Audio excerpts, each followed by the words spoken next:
नमस्कार दोस्तों, फिर एक नई क्लास के साथ फिर से हाजिर हैं। कल हमने आपको पढ़ाया था बियरिंग्स के बारे में। आज फिर ये नेक्स्ट क्लास फिर बियरिंग से रिलेटेड है। बियरिंग्स की 2-3 क्लास चलेगी। बियरिंग्स काफी बड़ा लेसन है और इसमें से प्रैक्टिकल में मैंने आपको बताया था कल परसों जो भी क्लास बताई थी कि 150 से 200 नंबर का जो क्वेश्चन आएगा असेंबली ड्राइंग वो बियरिंग्स में से आएगी बनाने के लिए। वो कोई भी बियरिंग्स हो सकता है। तो बियरिंग्स का क्या कार्य होता है, तो यूजेस क्या है इसके, ये hold and supports the shaft, shaft को होल्ड करते हैं और सपोर्ट करते हैं। नेक्स्ट बात करते हैं हम एंटी फ्रिक्शनल बियरिंग की। पहले वाले थे हमारे प्लेन बियरिंग। अब दूसरे टाइप्स के होते हैं हमारे anti frictional bearing. This bearing consist of rolling elements, races and cage. इनके अंदर क्या होता है, रेसेस और केज पाए जाते हैं। दो चीज होती है अंदर, एक तो रेसेस होती है, दूसरी केज होती है। दूसरा रोलिंग एलिमेंट्स क्या होते हैं, they are available in different shape. ये कई शेपों में पाए जाते हैं, such as balls, parallel rollers, taper rollers, barrels and needles. ये सब इसके टाइप्स हैं किसके, रोलिंग एलिमेंट के। They are made of chromium और क्रोम निकल स्टील। ये क्रोमियम के या क्रोम निकल स्टील के बने होते हैं, ये इसका ध्यान रखना, क्वेश्चन जरूर आता है इससे। विद ए ग्राउंड और पॉलिश्ड सरफेस, और जो उसकी जो सरफेस होती है उसको ग्राउंड कर देते हैं, उसको पॉलिश कर देते हैं, शीशे जैसी चमक आ जाती है उसके अंदर। ये देखिए, ये बियरिंग का फिगर है, ठीक। ये इसमें रोलिंग एलिमेंट है, ये आपका बॉल केज है, और ये आपका आउटर रेस, और ये आपका inner race. The load of the rotating member is carried by the rolling element। जो उस पर लोड जो होता है तो उसको कौन झेलता है, जो रोलिंग एलिमेंट होते हैं, सारा का सारा लोड वो उनके ऊपर आकर के पड़ता है। तो ये आपका बियरिंग का फिगर है। अब बात करते हैं इसमें रेस की। रेसेस क्या होते हैं, the inner and outer races. ये रेसेस है, ये इनर रेस बताई थी हमने, ये वाली, और ये वाली जो बाहर की ये आउटर रेस है। इनर और outer races are provides with groups और रेस वेज, या तो ग्रुप्स कटे हुए होते हैं उसके अंदर, या रेस वेज होते हैं, which guide the rolling elements, जो रोलिंग एलिमेंट्स को गाइड करते हैं। They are made of high grade chromium steel और क्रोम निकल स्टील। ये बहुत ही उच्च क्वालिटी की ग्रेड के क्रोमियम स्टील या क्रोम निकल स्टील के बने होते हैं। They are hardened, ground and polished. जो इसकी रेस होती है तो हार्डेंड करके, ग्राउंड करके, पॉलिश कर दिया जाता है। नेक्स्ट बात करते हैं केज की।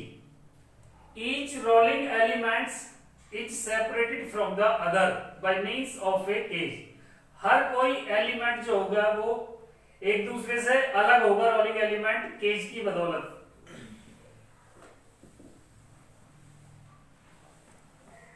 And it keeps the rolling elements from bunching up, और जो रोलिंग अप बंच ना करें, उछले ना, उसको भी ये रोकते हैं। The rolling elements and the cage are retained between the inner and outer races. और इनर और आउटर रेसेस के बीच में क्या होते हैं, ये केज होते हैं। The rolling elements are retained in the cages, ensure proper fits। ये पता चल जाता है कि इसके अंदर प्रॉपर फिट है या नहीं है, and equal spacing between the rolling elements, और जो दो रोलिंग एलिमेंट्स हैं उनके बीच में बराबर स्पेसिंग है या नहीं है। They are made out of brass, steel और प्लास्टिक्स। ये ब्रास के भी बने होते हैं, स्टील के भी और प्लास्टिक के भी। क्या केज की बात कर रहे हैं। अब इनके टाइप्स की बात करते हैं। एंटी फ्रिक्शनल बियरिंग्स, ये तो हो गए थे इसके एलिमेंट्स कौन कौन से हैं। अब बात करते हैं इसके टाइप्स कौन कौन से हैं। तो these are following types. Number 1 है बॉल बियरिंग्स। बॉल बियरिंग्स क्या होते हैं, ये इसका फिगर दिखा रखा है, देखो, ये इसकी फ्रंट व्यू, ये इसकी साइड व्यू है। These are the most widely used of all the bearings. जितने भी प्रकार के बियरिंग्स होते हैं सबसे ज्यादा इनका इस्तेमाल किया जाता है। For any given bore diameter, अच्छा कोई भी डायमीटर हो बोर का, देयर आर यूजुअली 2 और 3 साइजेस। ये 2 या 3 साइजेस में पाए जाते हैं of outer side diameter. Outside diameter के हिसाब से width and the load carrying capacity, और उनकी विड्थ देखते हैं और लोड कैरिंग कैपेसिटी देखते हैं कि कितनी है। The width of these bearings, इनकी जो चौड़ाई होती है is smaller than the bore diameter, वो बोर डायमीटर से कम होती है। The width of length to diameter ratio is much smaller than that of plain bearing, और प्लेन बियरिंग के मुकाबले बहुत ज्यादा छोटी होती है। Although principally they are to carry general loads, इनका जो इस्तेमाल किया जाता है वो जनरल लोड्स को बियर करने के लिए किया जाता है। The deep groove type of ball, जो ज्यादा गहरे गड्ढे गड्ढे होते हैं, ball races are capable of withstanding the axial thrust, जो उसमें एक्सियल थ्रस्ट पड़ता है उसको वो झेल लेते हैं।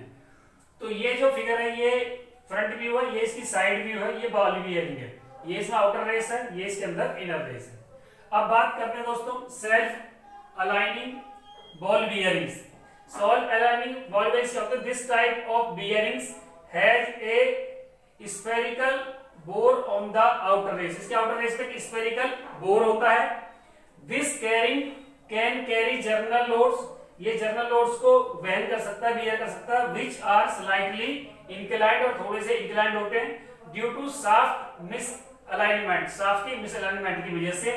ये दूसरा फिगर आपका सेल्फ अलाइनमेंट बॉल बियरिंग का दे रखा है। नेक्स्ट करते हैं रोलर बियरिंग्स, ये दोनों फिगर जो है ये रोलर बियरिंग से रिलेटेड है। रोलर बियरिंग्स क्या होते हैं?